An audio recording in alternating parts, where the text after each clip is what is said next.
एक thin spherical cell को मैंने एक क्यू स्टिक देके हिट किया। तो इस क्यू स्टिक का हिटिंग पोजीशन ऐसा था।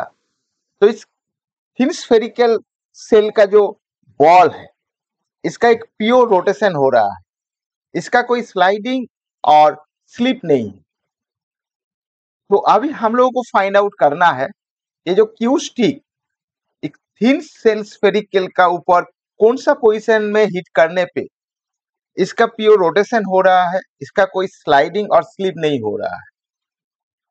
तो ऐसा एक प्रॉब्लम्स हम लोग सॉल्व देखेंगे, और जिस प्रॉब्लम्स को मैंने लिए हैं एचसी वर्मा का रोटेशनल मैकेनिक्स से, वो है एक्सरसाइज नंबर 8। तो वेलकम इन कॉन्सेप्चुअलाइज साइंस।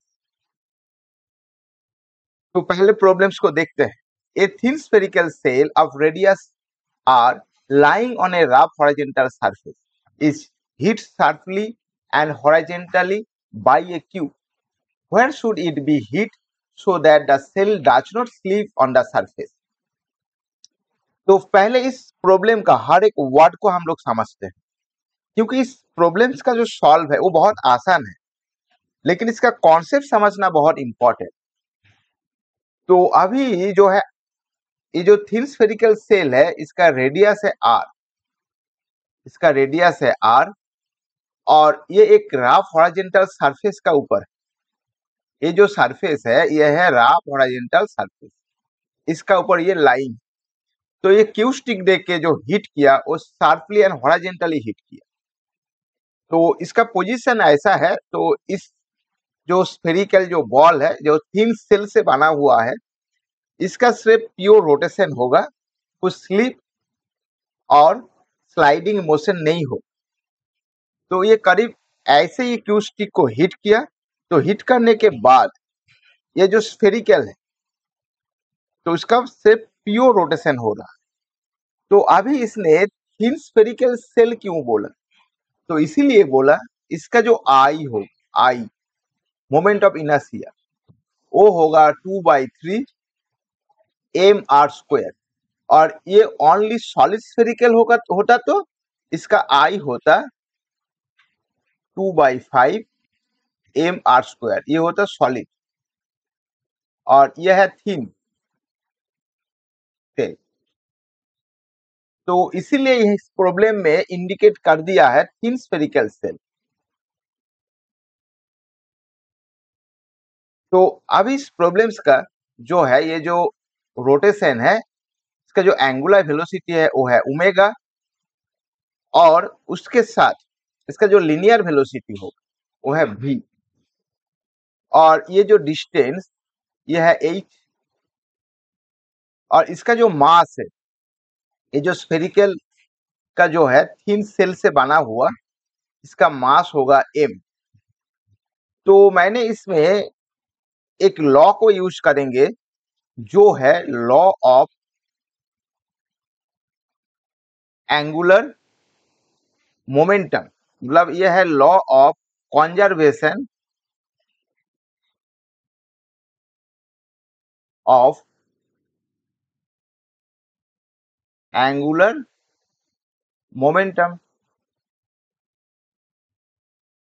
वो एक पॉइंट का अगेंस्ट में होगा। सो अगेन पॉइंट, तो इसमें मैंने ए पकड़ लेता हूं, जो पॉइंट यहाँ पे है ए। तो इसीलिए इस पॉइंट का जो पोजीशन चेंज होगा वो मैंने यहाँ पे आ जाएगा, ये एच है हाइट डिस्टेंस। तो फिर मैंने इस इक्वेशन को डेवलप करेंगे, तो ये आ जाएगा m into V into H minus I omega equals to 0।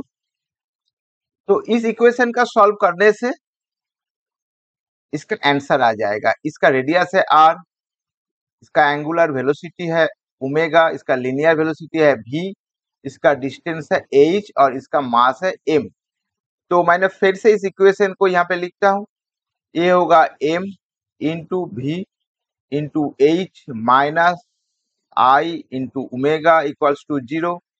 फिर m into V into H equals to I omega.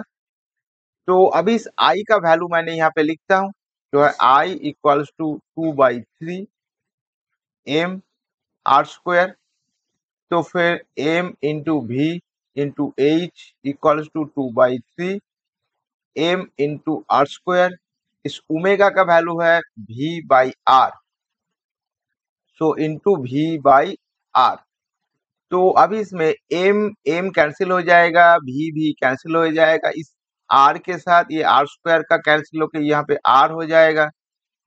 तो ये हो जाएगा H equals to 2/3 into R. So ये होगा कितना, H equals to 2/3 into R, और यही है इसका आंसर। तो मतलब इस क्यू स्टिक का जो पोजीशन वो सेंटर से 2/3 इंटू आर डिस्टेंस पर होगा। Thank you.